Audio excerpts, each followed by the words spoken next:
वहीं मध्य प्रदेश के जबलपुर में मर्डर का देखिए एक सनसनीखेज मामला सामने आया और ये काफी हैरान करने वाला था। आरोपी ने हत्याकांड को अंजाम तो दिया, लेकिन उसके बाद सारे सबूत को मिटाना चाहता था, लेकिन आरोपी इसमें कामयाब नहीं हो पाया। देखिए आप भी।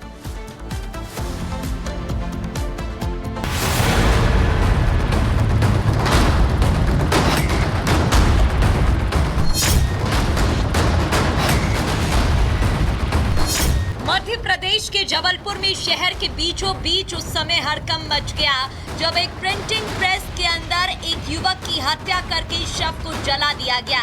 मृतक का नाम विकास उर्फ विक्की पटेल बताया जा रहा है। जबलपुर में प्रिंटिंग प्रेस के अंदर विक्की नाम के युवक की लोहे की रॉड से वार कर हत्या कर दी गई। फिर उसके शव को पेट्रोल डालकर आग के हवाले कर दिया गया, जिससे पुलिस को कोई सबूत न मिल सके। बिल्डिंग में आग की लपटों को निकलता देख लोगों ने मामले की जानकारी दमकल विभाग को दी। मौके पर पहुंचे दमकल कर्मियों ने आग को देखकर अंदाजा लगा लिया कि आग भयावह नहीं है। जब कर्मियों ने बिल्डिंग में जाकर देखा तो उनके होश ही उड़ गए। वहां एक युवक की लाश जल रही थी, जिसके बाद पुलिस को सूचना दी गई। करीब 1:20 के आसपास 100 डायल में इवेंट आया कि पुराना बस स्टैंड के पास में नव भारत प्रेस की जो बिल्डिंग है उसमें आग लगी है। उसकी सूचना मिली तो 100 डायल और मौके का जो स्टाफ है और फायर ब्रिगेड भी यहाँ पहुँची। चूँकि रात में गश्त में हम लोग भी थे तो गश्त में हम और CSP साहब भी पहुँचे। तो ऊपर से देखी तो उसमें आग दिखी हो और अंदर ऐसा लगा कि कोई व्यक्ति पड़ा हुआ है। तो फिर सभी की मदद से जो है सामने वाले शटर को खोल कर अंदर गए।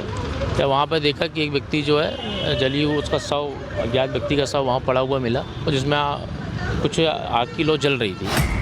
प्रेस के बाहर मृतक युवक पान की दुकान चलाता था, जहां प्रेस की सुरक्षा में तैनात सुरक्षा कर्मियों से आए दिन उसका झगड़ा होता रहता था, जिससे तंग आकर दोनों सुरक्षा गार्ड ने विक्की की हत्या कर दी। आरोपियों ने सरेंडर करके अपराध कबूल कर लिया। इस घटना में वो इसमें संलिप्त होना पाए गए। गार्ड सोनू उर्फ हेमराज सरिया और ज्ञानी सिंह ठाकुर, इनको हिरासत में लेकर पूछताछ की गई है, जिनके द्वारा घटना इसमें कृत्य में शामिल होना पाया गया है। जिनमें धारा पुरानी IPC की धारा 302, 201, 34 IPC और नई सेक्शन जो है 103, 238, 103, 5 BNS के तहत अपराध विवेचना में लिया गया है और इसमें कार्रवाई की जा रही है। कहते हैं कि अपराधी कितना भी शातिर हो, लेकिन कानून के लंबे हाथों से बच नहीं पाता। फिलहाल पुलिस ने दोनों आरोपियों को गिरफ्तार कर लिया है और जांच शुरू कर दी है। Bureau report, Republic Bharat. तो चलिए फिलहाल एक बड़ी खबर, रूस के दौरे पर रक्षा मंत्री राजनाथ सिंह, जहां पर देखिए कई बड़े कार्यक्रमों में शामिल होंगे। मॉस्को इस समय पहुंच चुके हैं राजनाथ सिंह। राष्ट्रपति पुतिन से मुलाकात करेंगे और कई बड़े मुद्दे जिस पर चर्चा होने वाली है। 10 दिसंबर तक रूस में ही राजनाथ सिंह रहने वाले हैं। अपनी यात्रा के दौरान रूस के राष्ट्रपति पुतिन के साथ महत्वपूर्ण चर्चा करेंगे रक्षा मंत्री, और कई महत्वपूर्ण ऐसे बिंदु हैं जिस पर आगे अब रूपरेखा तैयार की जाएगी। राजनाथ सिंह का रूस का दौरा काफी है, मॉस्को पहुंच चुके हैं जहां पर पुतिन से मुलाकात अब होगी। वहीं मध्य प्रदेश के सीधी से हैरान करने वाली तस्वीरें सामने आई, जहां पर एक पिता ने अपने बेटी को मौत के घाट उतार दिया। यही नहीं, जब उसे इलाज की जरूरत थी तो वहां पर तंत्र मंत्र विद्या सब कुछ के जरिए उसको अस्पताल नहीं ले गया और पत्नी यहां पर बिलखती रही और बेटी पिता मत मारो चिल्लाती रही। रिपोर्ट आप देखिए।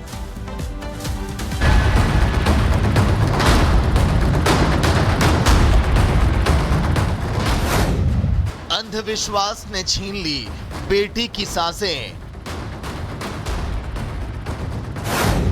पिता ने बेटी को मार डाला। वो चीखती रही, पापा मत मारो। मध्य प्रदेश के सीधी जिले में अंधविश्वास के चलते एक पिता ने अपनी ही मासूम बेटी की सांसें छीन ली।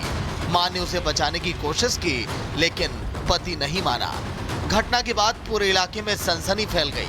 वहीं इस मामले में पुलिस ने आरोपी पिता को गिरफ्तार कर मां की शिकायत पर आगे की कार्रवाई अब शुरू कर दी। दरअसल एक 16 साल की मासूम बिटिया की अचानक 3 दिन पहले मानसिक हालत खराब हो गई। ऐसे में बेटी की मां ने इलाज करने की अपने पति से गुहार लगाई, लेकिन पति एक नहीं माना। पिता ने अंधविश्वास में पड़कर जादू टोने के शक को लेकर पहले तो झाड़ फूंक शुरू कर दी और बाद में चिमटा और जूते से लड़की की बेदम पिटाई कर दी।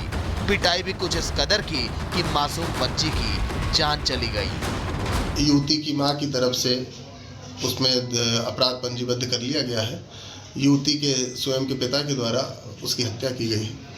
आरोपी गिरफ्तार। इसमें धारा 103 कोष्टक में 1 BNS के अंतर्गत कार्रवाई। बताया जा रहा है कि कुछ दिनों से नाबालिग अजीब हरकतें कर रही थी।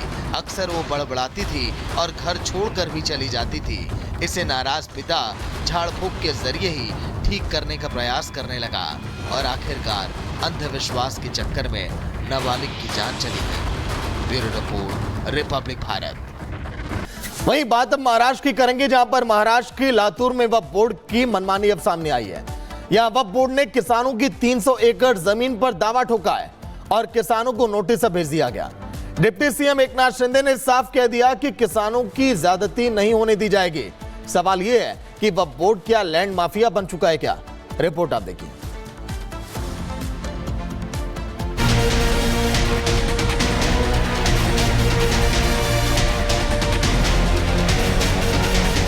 वक्फ बोर्ड की दादागिरी कोई नई बात नहीं है। इस बार कब्जा नीति का खेल महाराष्ट्र से सामने आया है।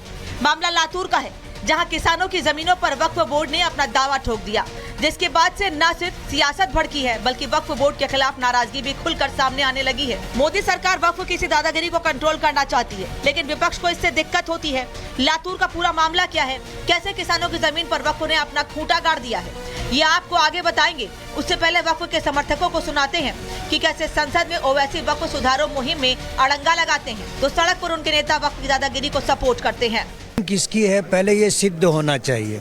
आज अगर कोई वहाँ पे खेती कर रहा है तो आज वो खेती कर रहा है, वो जगह अगर उनके पास मालिकाना हक है, पेपर है, तो वक्फ बोर्ड को ये अधिकार नहीं है कि उनको नोटिस देवे।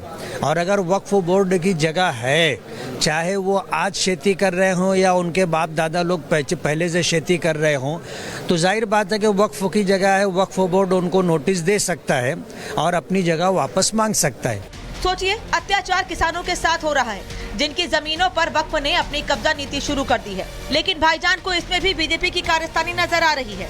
जबकि मामला ये है कि 103 किसानों को वक्फ बोर्ड ने नोटिस दिया है। लातूर में 300 एकड़ जमीन पर दावा किया गया है। मामला स्टेट वक्फ ट्रिब्यूनल में चल रहा है। 2 सुनवाई हो चुकी है, अगली सुनवाई 20 दिसंबर को है। किसान ने वक्फ के दावे को गलत बताया है। वक्फ हमारे पुश्तैनी खेत हड़पना चाहता है। किसानों की बात सुनना कौन चाह रहा है, क्योंकि वक्फ बोर्ड की तो यही नीति है कि जहां भी लगे बस जमीनों पर दावा कर दो, फिर सामने वाला परेशान होता रहे और अपने दावों को साबित करने की लड़ाई लड़ता रहे, मगर वो भी कोर्ट में नहीं बल्कि वक्फ ट्रिब्यूनल में। वहीं लातूर के 103 किसानों के साथ हो रहा है, जो अपने नोटिस दिखाकर न्याय की गुहार लगा रहे हैं।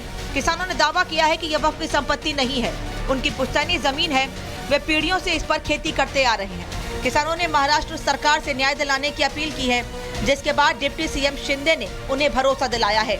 सरकार आम जनता का है, किसी के ऊपर भी अन्याय नहीं होने देगी। जो सरकार ने करना है, केंद्र सरकार, राज्य सरकार